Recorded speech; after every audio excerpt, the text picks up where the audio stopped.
네, 우리가 지난 시간에부터 빌립보서 1장 8절 말씀 가지고 주여 우리에게 주의 심장을 주소서, 주여 우리에게 주의 심장을 주소서. 우리가 첫 번째로 나눈 것은 영혼들을 향한 진정한 사랑과 섬김은 예수님의 심장에서부터 나온다. 그걸 나눴습니다.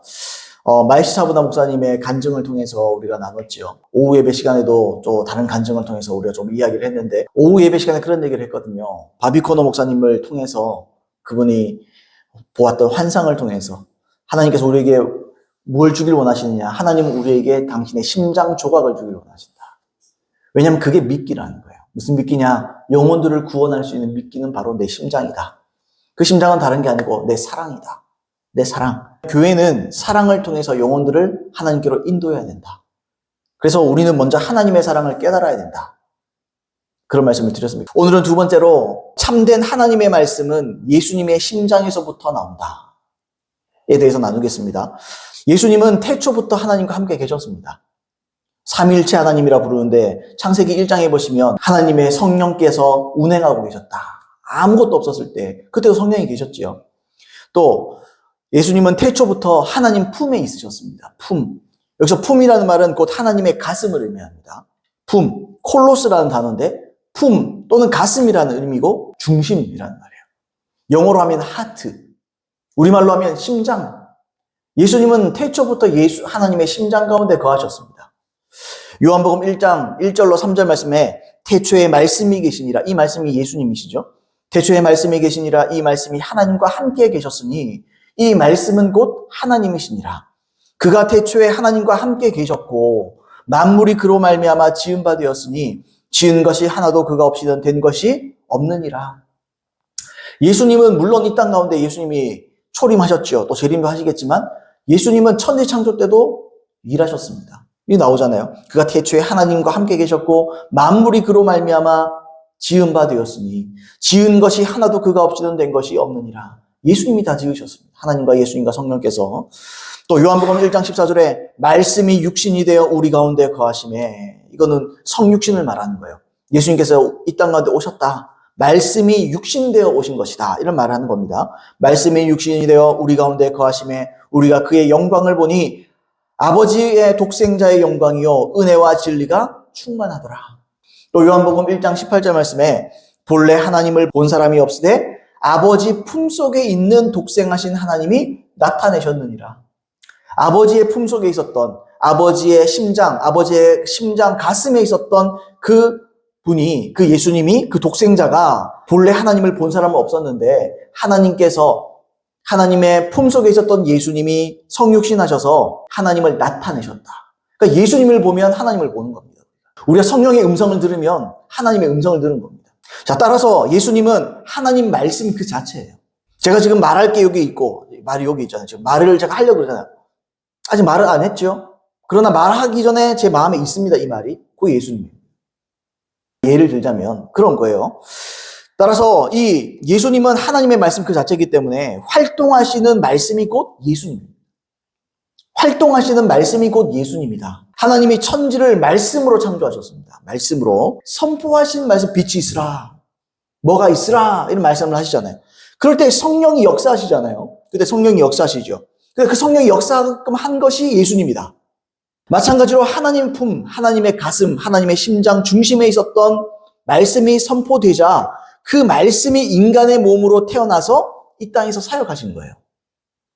곧 하나님의 중심에 있었던 말씀이 예수님으로 나타난 겁니다. 자, 다시요. 하나님의 중심, 하나님의 심장, 하나님의 마음에 있었던 하나님의 말씀이 성육신한 거예요. 말을 선포했더니 그분이 육신을 입고 예수님으로 나타난 겁니다. 그래서 예수님이 하신 일과 하신 말씀이 전부 하나님의 일이고 하나님의 말씀일 수밖에 없는 거예요. 여러분, 이게 뭘 보여주느냐? 이것이 하나님께서 사역하시고 하나님께서 이 땅 가운데 활동하시고 역사하시는 방식을 우리에게 보여주는 겁니다. 하나님의 사역은 하나님의 심장에 있는 말씀으로부터 시작되고 이루어져요. 그러니까 하나님은 말씀하지 않고는 역사 안 하십니다. 그래서 구약에는 선지자들이 먼저 하나님의 말씀을 받은 다음에 하나님 그 다음에 역사하시는 거예요. 그래서 하나님은 자기 종 선지자에게 보이지 않고는 일을 행하지 않는다, 그렇게 말씀을 하세요. 아모스서 3장 7절 말씀에 주 여호와께서는 자기의 비밀을 그 종 선지자들에게 보이지 아니하시고는 결코 행하심이 없으시리라. 그러니까 하나님이 일하는 방식은 뭐냐? 먼저 선지자들에게 먼저 말을 하고 그 말을 먼저 하고 난 다음에 주님은 일하기 시작하시는 거예요. 그게 하나님의 일하시는 방식이에요. 근데 여기서 뭐라고 되어 있습니까? 주 여호와께서는 자기의 비밀을, 여러분 사람은 자기 비밀 말고 남의 비밀은 수근수근거리고 남발하기 십상이에요. 쉽게 남에게 이거는 모른 척 해라. 근데 사실 이렇다. 이런 비밀들을 공공하게 말하는 것도 사람이에요. 그게 바르지 않죠. 옳지 않습니다. 그러나 그런 사람도 자기의 마음에 있는 솔직한 것, 자기의 비밀 아무에게 얘기 안 해요. 어떤 비밀은 죽을 때까지 나 혼자만 알고 있는 비밀도 있습니다. 절대로 정말 내가 신뢰할 만한 사람이 아니면 절대로 나누지 않죠. 아무에도 말 안 합니다. 그죠? 하나님은 더욱 그러십니다. 하나님은 자기 가슴에 있는, 자기 심장에 있는 당신의 비밀이나 당신의 뜻이나 당신의 계획이나 아무에게도 말하지 않아요. 아무에게나 쉽게 남발하지 않습니다. 바비코노 목사님이 그분의 책에서 이렇게 썼어요. 어느 날 주님이 내게 말씀하셨다. 사람들에게 말해라. 나는 진리를 외치지만 비밀을 말할 때는 속삭인다. 속삭인다는 거예요. 속삭인다. 누구나 하나님의 진리를 발견할 수 있다. 성경은 진리로 가득하다. 그러나 소수의 사람들만이 하나님의 비밀을 알 수 있다. 그들은 하나님께 가까이 가려고 하는 사람들이다. 야고보서 4장 8절은 하나님을 가까이 하라. 그리하면 너희를 가까이 하시리라 하고 말한다. 당신은 그분의 속삭임을 듣기 위해 하나님과 가까워져야 한다. 비밀은 친밀한 친구끼리 나누는 것이다. 주님은 친구를 찾으신다. 친밀한 관계를 갖기 위해 어떤 것이라도 감수할 수 있을 만큼 열정을 가진 사람들을 찾으신다. 주님은 그들이 주님의 입술에 귀를 갖다 대기를 원하신다. 예수님이 말씀하셨다. 요한복음 15장 14절로 15절. 너희는 내가 명하는 대로 행하면 곧 나의 친구라. 이제부터 너희를 종이라 하지 아니하리니 종은 주인이 하는 것을 알지 못함이라. 너희를 친구라 하였노니 내가 아버지께 들은 것을 다 너희에게 알게 하였음이라.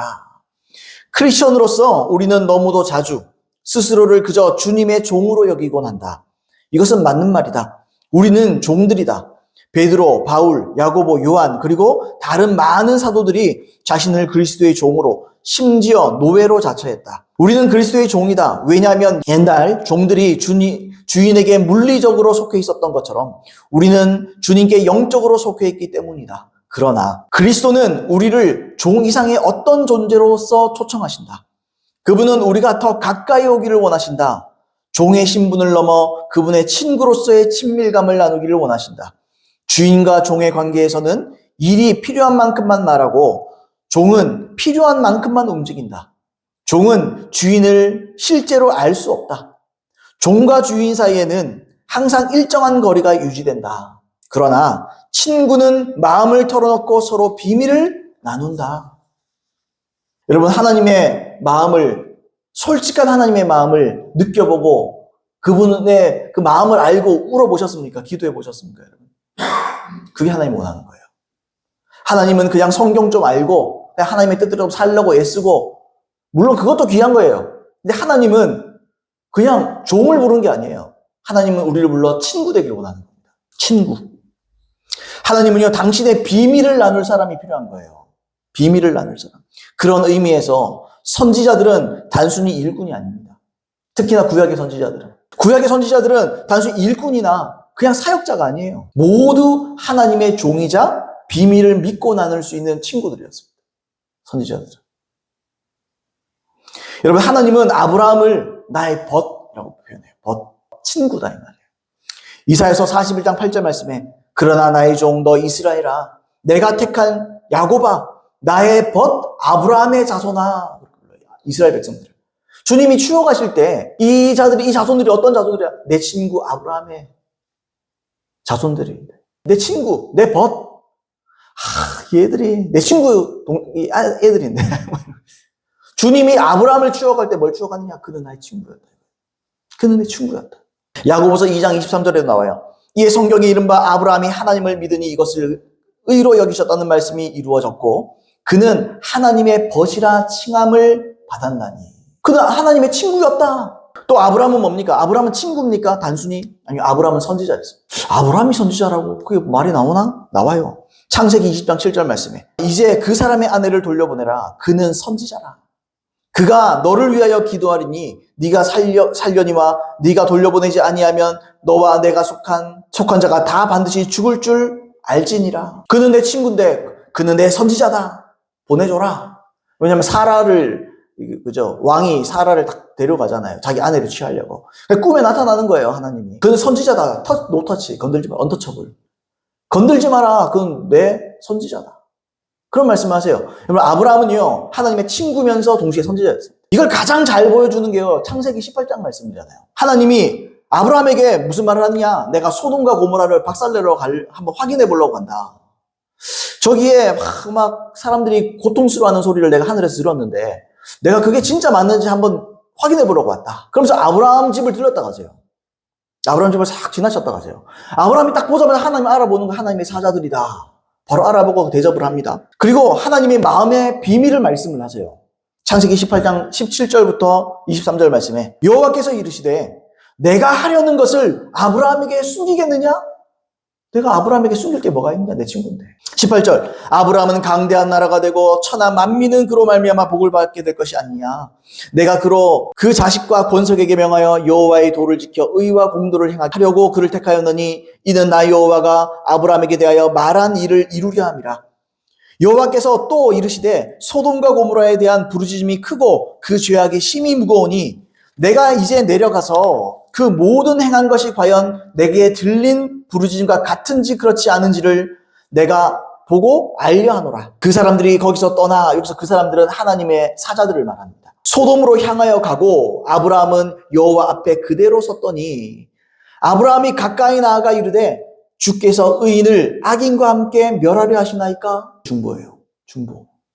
주님, 소돔과 고모라에도 의인들이 있을 텐데 다 박살내버리면 주님, 하나님은 불의하다고 평가를 받지 않겠습니까? 많은 사람들이 악해도 소수가 있지 않습니까? 이들도 같이 멸망시켜버리면 주님, 그건 불의한 겁니다. 그렇지 않겠습니까? 이런 걸 물어보는 거예요. 그게 중보죠. 하나님의 중보기도 하는 거예요.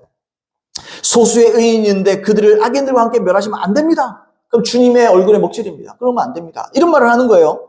물론 여러 차례 합니다. 뭐 50명인지 몇 명인지 몇 명. 근데요, 결국에는 의인이 없어요. 소돔과 고모라가 멸망합니다. 실제로 멸망을 해요. 자, 이런 일이 있죠. 친구면서 선지자면서 중보기도자였습니다. 우리가 다음 대지에서 중보기도자에서 얘기를 할 거예요. 자, 그 다음은요, 모세입니다. 모세 역시 하나님의 친구면서 선지자였습니다. 신명기 34장 10절 말씀에 그 후에는 이스라엘에 모세와 같은 선지자가 일어나지 못하였나니 모세는 여호와께서 대면하여 아시던 자요. 대면에 아셨다. 얼굴로 보면서 말했다.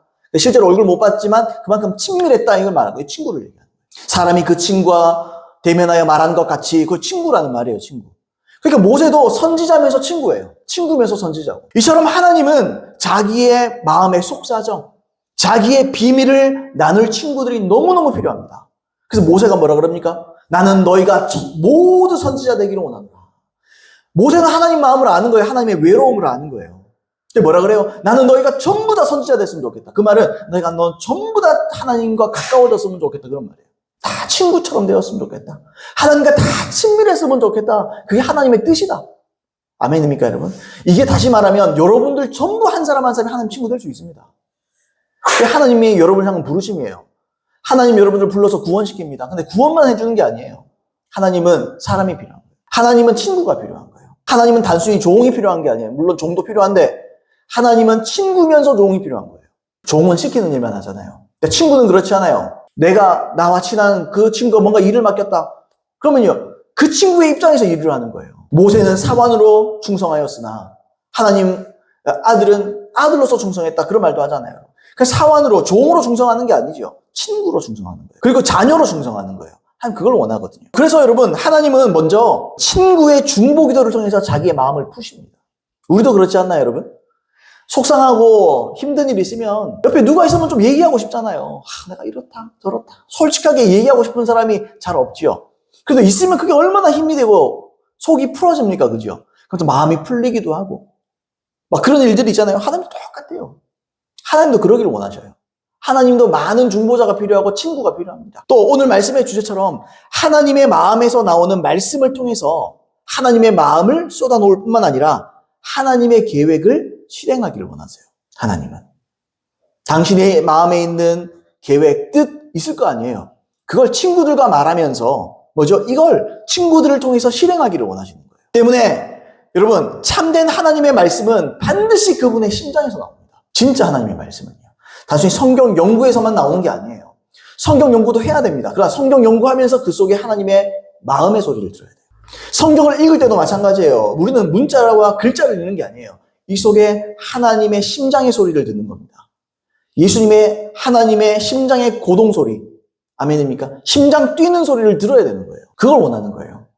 여러분, 성령님이 뭡니까? 성령님은 하나님의 깊은 속이라도 통달하신 분이십니다. 하나님의 모든 걸 다 아셔요. 성령님은. 우리 속에 성령님 왜 계셔요? 그 통달한 하나님의 마음을 우리에게 계시하려고. 하나님 마음 알게 하려고. 그래서 오늘 찬양도 주님 마음 내게 주소서. 주님 마음 내게 주소서. 이게 얼마나 중요한지 몰라요, 여러분. 여러분, 이스라엘 백성들이 그들이 성경 연구했잖아요. 열심히 성경 연구하잖아요. 근데 메시아를 못 알아봐요. 왜요? 하나님의 마음을 몰라요. 이 말씀에 있는 하나님의 뜻과 하나님의 계획과 하나님의 심령을 몰라요. 그러니까 말씀을 있는 그대로 율법적으로 문자만 해석하는 거예요. 그러니까 어떻게 합니까? 하나님의 아들이신 독생자를 십자가에 못 박아버리잖아요.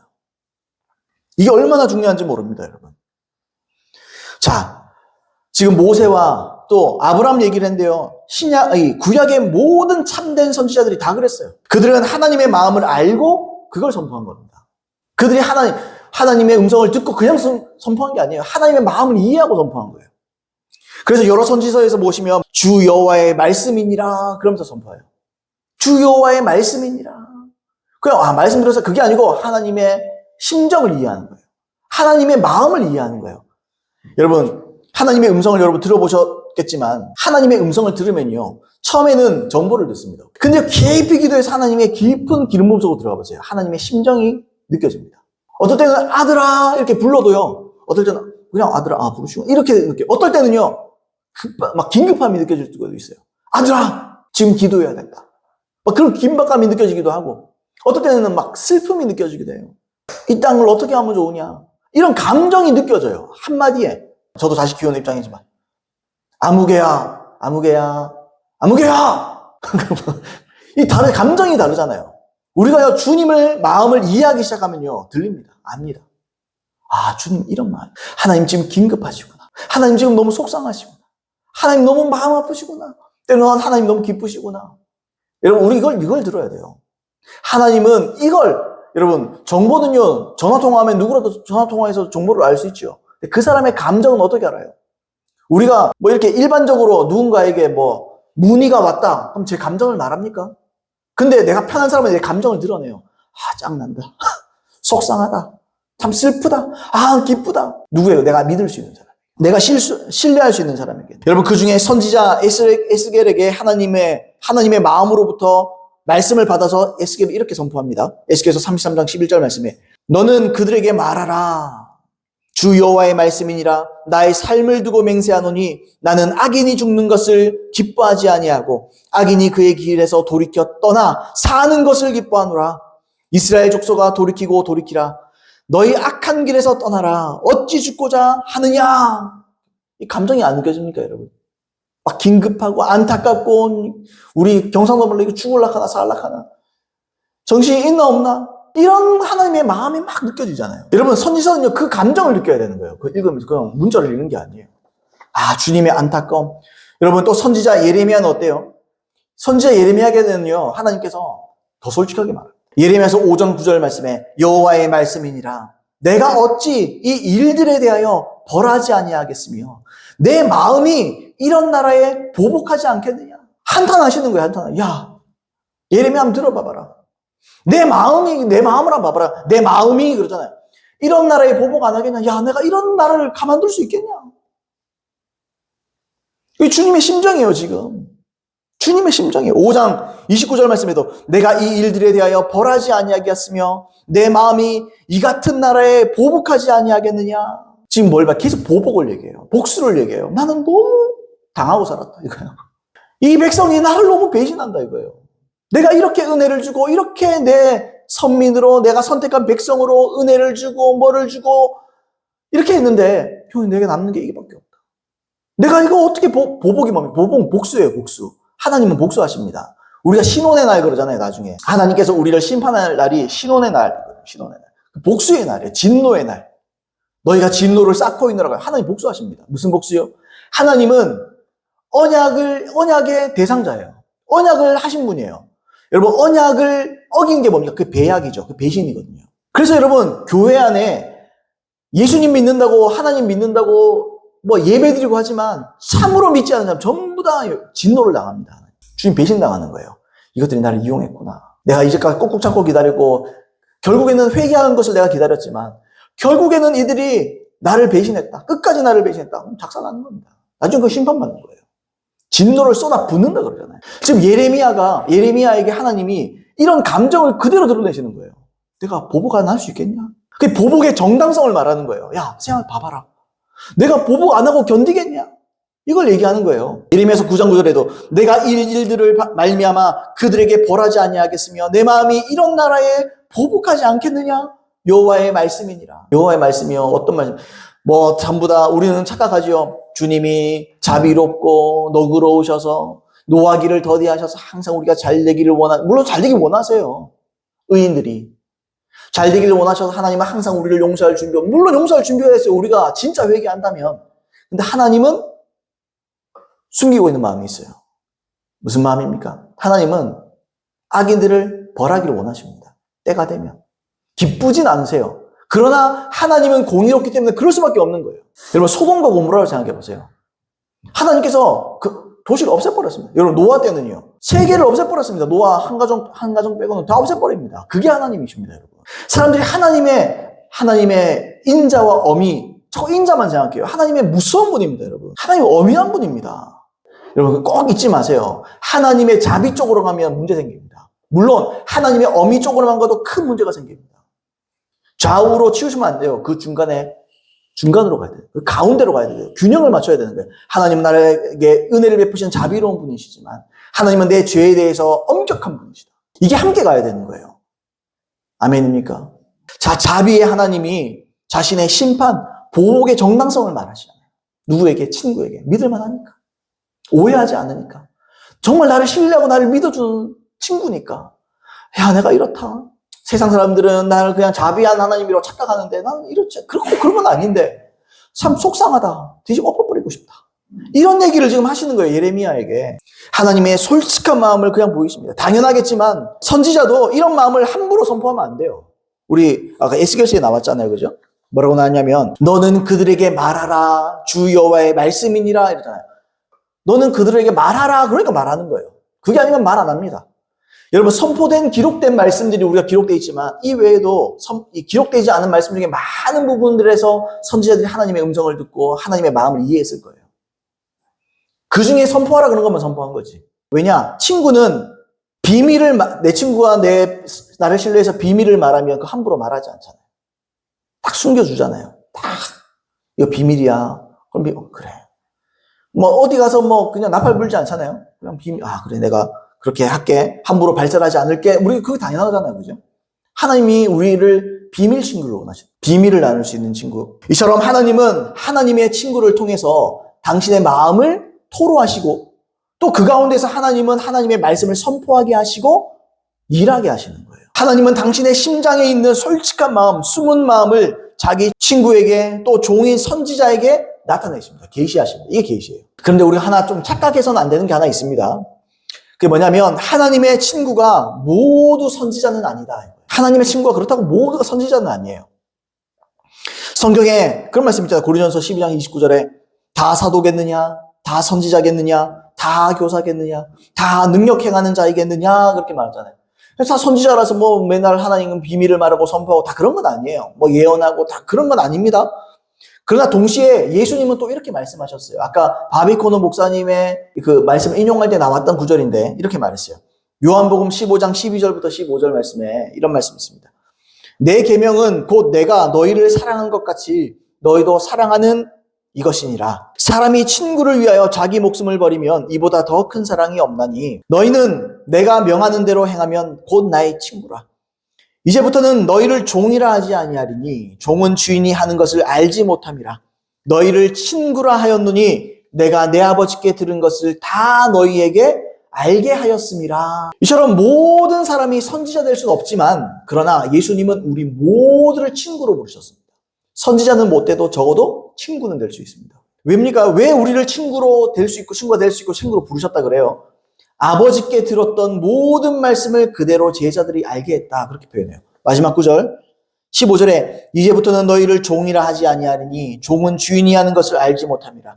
너희를 친구라 하였노니 내가 아버지께 들은 것을 다 너희에게 알게 하였습니다. 다시 말하면 예수님의 친구는요, 진짜 진정한 예수님의 친구는 하나님으로부터 나온 말씀을 듣고 아는 자들이다. 그러면 누가 친구냐고요? 하나님의 말씀을 듣고 아는 자가 친구다.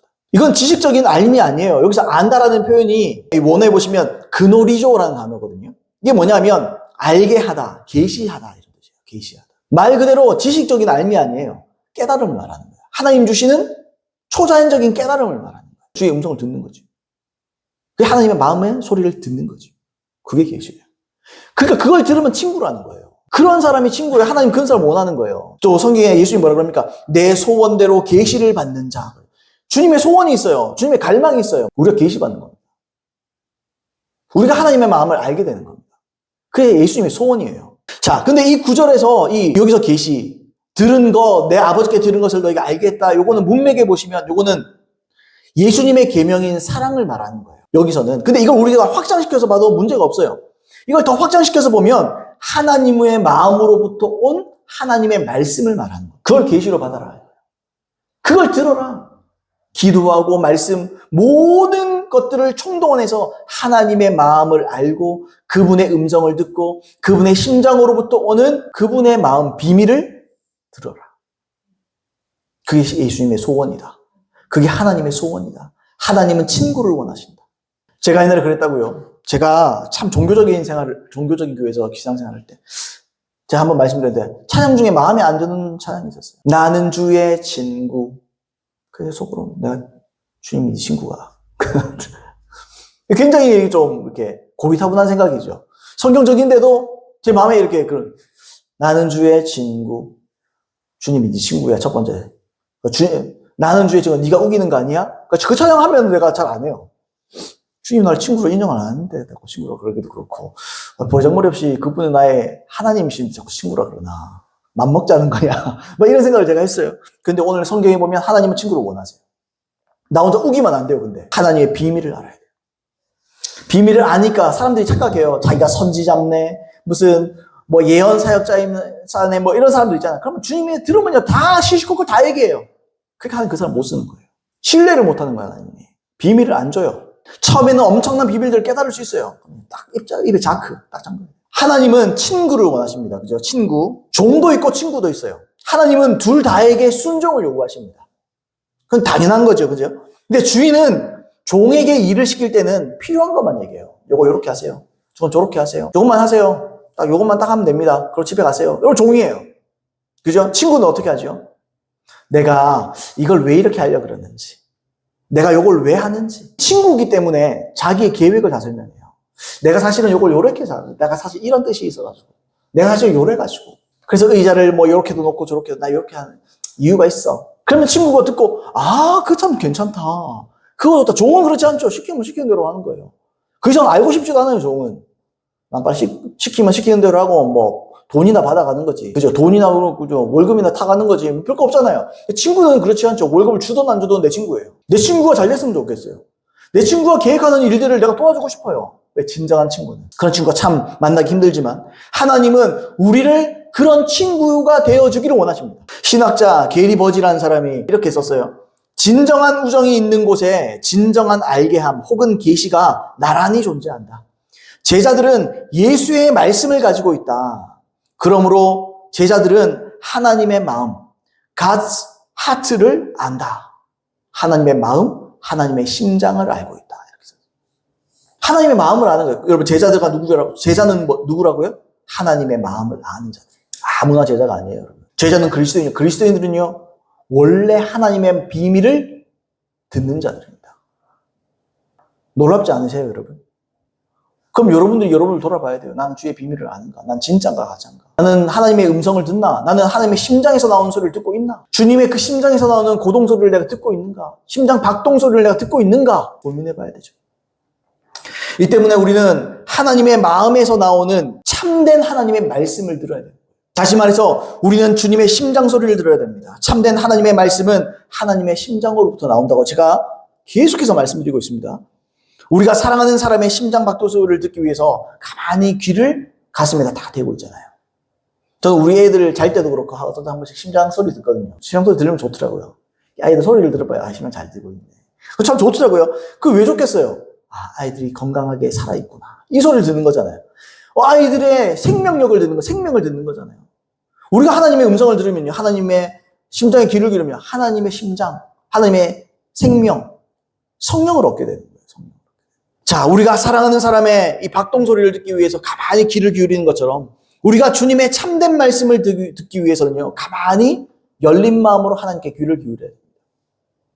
여러분, 사도 요한이 요한 1서부터 참 요한복음, 요한 1서, 요한 1, 2, 3서를 다 썼잖아요. 그 사람의 보통 어떻게 불리죠? 사랑의 사도다 이렇게 많이 얘기하잖아요. 하나님께 대한 지극한 사랑들이 글에 묻어 있잖아요. 근데 여러분 공생애 동안에 예수님 가장 옆에 있던 사람이 누구였습니까? 그 사도 요한이잖아요. 항상 주님 옆에 있잖아요. 주님 가까이서 항상 그분의 맥박소리를 듣고 있잖아요. 그러니까 엄청난 비밀을 말해요. 요한계시록까지 쓰잖아요. 그럼 여러분 열린 마음이 뭐냐? 열린 마음이. 마음을 열어라. 열린 마음이 도대체 뭐냐고. 저는 요한복음 7장 17절부터 18절이 그 열린 마음을 설명해 줄 수 있다고 생각합니다. 요한복음 7장 17절부터 18절 사람이 하나님의 뜻을 행하려 하면 이 교훈이 하나님께로부터 왔는지 내가 스스로 말함인지 알리라. 스스로 말하는 자는 자기 영광만 구하되 보내신 이의 영광을 구하는 자는 참되니 그 속에 불의가 없느니라. 저는 이 말씀이 이걸 설명해 줄 수 있다고 생각해요. 설교자는 둘 중에 하나입니다. 설교자는 딱 둘 중에 하나예요. 뭐냐? 하나님으로부터 온 말씀을 전하는 자와 스스로 말하는 자입니다. 둘 중에 하나예요. 스스로 말하는 자는 뭐라고 되어 있습니까? 자기 영광만 구하되. 스스로 말하는 사람은요, 자기 영광을 구해요. 자기가 잘 나가기를 원하고, 자기가 성공하기를 원하고, 자기가 승진하기를 원하고, 자기가 딴 사람으로부터 존경을 받기 원하고. 그러니까 이 사람들 어디서 나와요? 자기 머리에서 나와요. 말씀이. 또 자기 생각에서 나와요. 자기의 이해력에서 나와요. 자기의 신념, 이념, 자기의 철학. 나는 제일 이해 안 되는 게요. 그거예요. 제가 20년 전, 30년 전에 청소년이었을 때, 청년이었을 때, 목사가 되려고 그러면 그 대학에서 철학을 전공해야 된다고. 아니, 성경에는 철학이 필요 없대는데 자꾸 철학 공부를 하라고. 나 그때도 이해가 안 됐거든요. 성경 읽어보면 알 텐데. 그래서 PhD, 철학 박사를 받고 했다고, 자기 받고 했다고. 되게 그게 대단한 것처럼 나는 그렇게 생각하지 않아요. 철학이 뭐가 중요해요? 철학은 하나도 안 중요해요. 하나님의 뜻이 중요한 거지. 내 철학이 뭐가 중요해요? 그 개똥 철학이 뭐가 중요합니까? 사람의 철학이 하나도 안 중요합니다, 여러분. 자, 아무튼 저는 그렇게 생각한다는 거예요.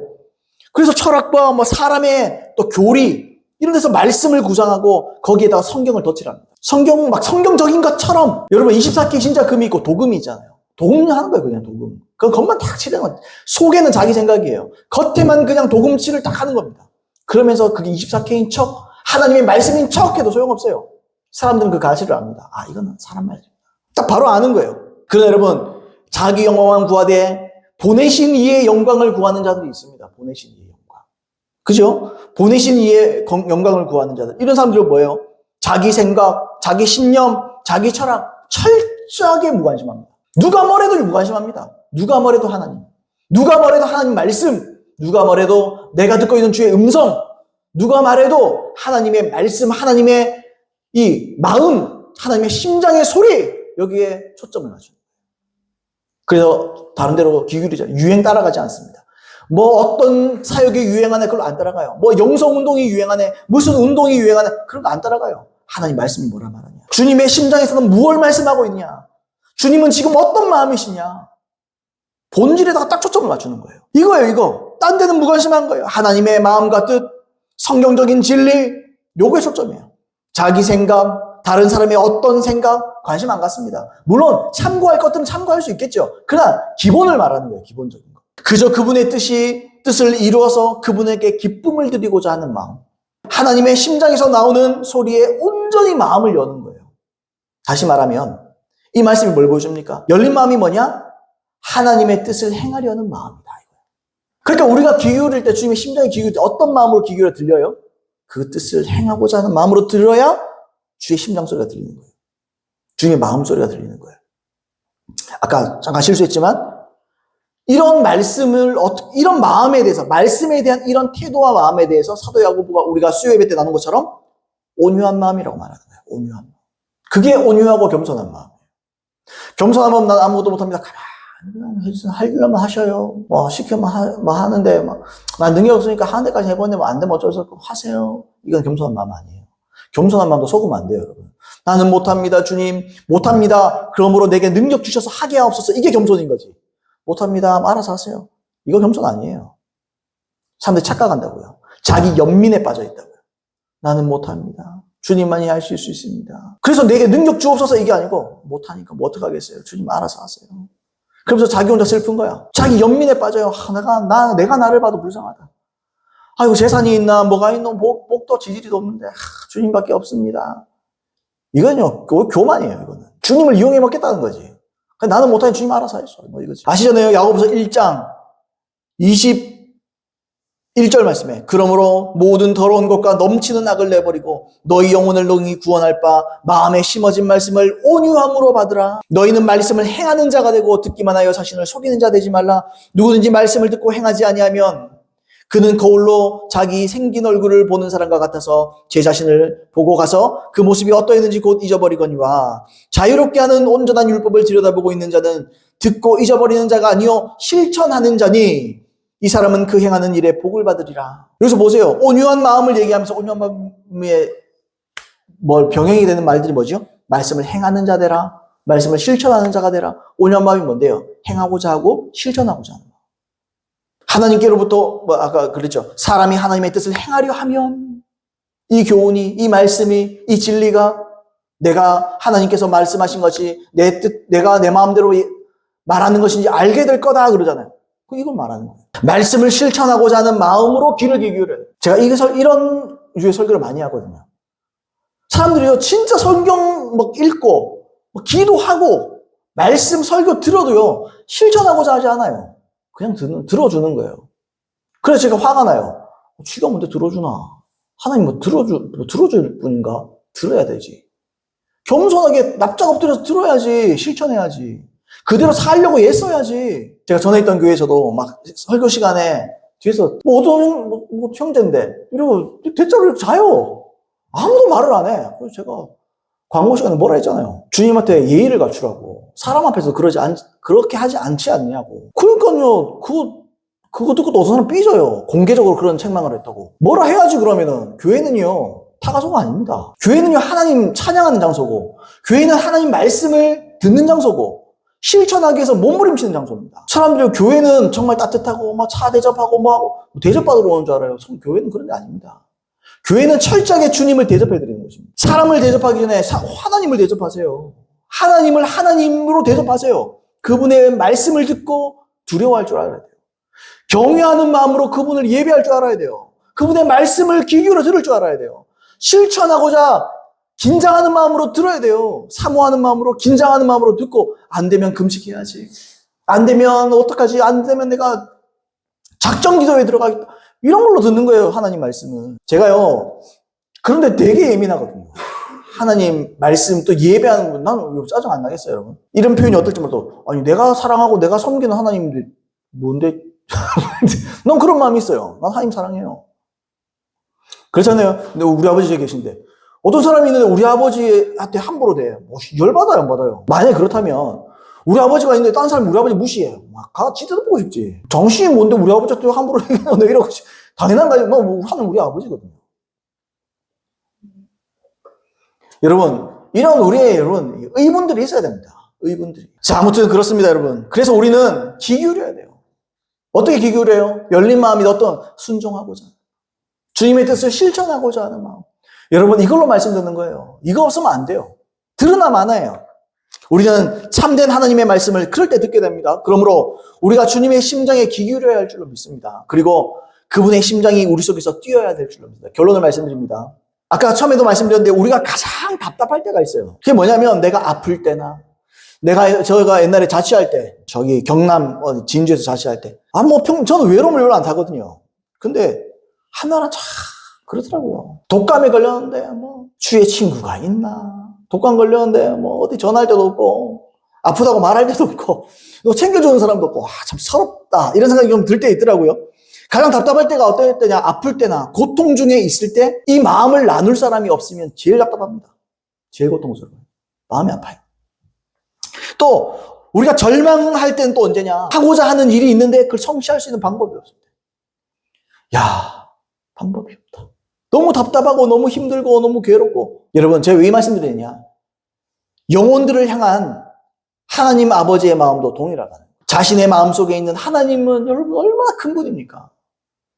근데 그분 마음이 그분이 큰 만큼 그분의 계획도 엄청나게 크거든요. 그분의 뜻도 엄청나거든요. 근데 이걸 나눌 친구가 없어. 근데 이걸 같이 나눌 친구도 없고 성취할 방법도 없어요. 왜요? 사람이 방법이니까. 얼마나 답답한지 모르겠어요. 그죠? 우리도 그런데 하나님은 오죽하겠냐 이 말이에요. 저는 우리 아내 여기 있지만 저는 제 아내가 제 신부고 제 친구입니다. 제 친구예요. 그래서 저는 사랑하고 신뢰하거든요. 친구이기도 해요. 제 아내가. 그래서 우정도 나눕니다. 그래서 저희 아내와 저는 같은 꿈을 꿔요. 이 교회를 향한, 하나님을 향한 같은 꿈을 꿔요. 또 같은 계획을 가지고 있어요. 그래서 협력합니다. 협력. 제가 협력을 잘 못할 때도 있지만 협력하려고 했어요. 여러분, 예수님이 우리 모두의 신랑입니다. 또 우리는 신부입니다. 그래서 우리는 그분을 사랑하고 그분을 신뢰하고 때로는 친구로 그분과 우정도 나눠야 돼요. 그래서 같은 꿈을 꿔야 돼요. 같은 계획을 품고 같은 뜻을 품고 동역해야 돼요. 누가 동역하겠냐 이거예요. 누가 내 마음을 알고 예수님이 뭐라 합니까? 우리가 누구를 보낼고 도대체 누가 우리를 위하여 갈고. 여러분, 하나님은 친구 찾습니다. 하나님은 당신의 심장 소리를 들려주기 원하십니다. 여러분, 여러분들을 향한 하나님의 부르심이 구원뿐 아니에요. 하나님은 친구를 찾습니다. 여러분, 하나님의 친구 된 저와 여러분 되길 바랍니다. 하나님이 진짜 친구가 필요합니다. 하나님 진짜 외롭습니다. 모세가 그러잖아요. 모세가. 그래서 사람들 그 장로들도 그렇고 누구도 그렇고 다 올라오라 그러거든요. 그러니까 밑에 있던 사람들이 시내산에 있을 때 이 모세가 하나님과 가까이 있을 때 다른 사람들이 올라오라 그러는데 사람들이 그래요. 우리는 못 올라가겠다. 두렵다고.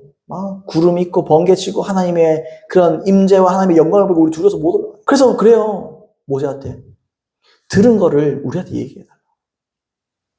그러니까 하나님 뭐라 그러셔요? 그들의 말도 일리가 있다. 왜냐면 올라오다 잠만 죽거든요. 그 말도 일리가 있다. 그러면서 뭐라 그러는지 아세요? 그러나 내 종 모세야 그러면 뭐라 그래요? 너는 내 곁에 있으라. 저는요 그 성경 구절을 읽을 때마다 몇 번 울었어요. 진짜 주님 외로운가 보다. 모세 너는 내 곁에 있으라 그래요. 말이 끝나기 전에 바로 그 얘기예요. 너는 내 곁에 있으라. 딴 사람들은 내가 무섭다고 내가 두렵다고 내게 올라오지 않는다. 나를 찾지 않는다.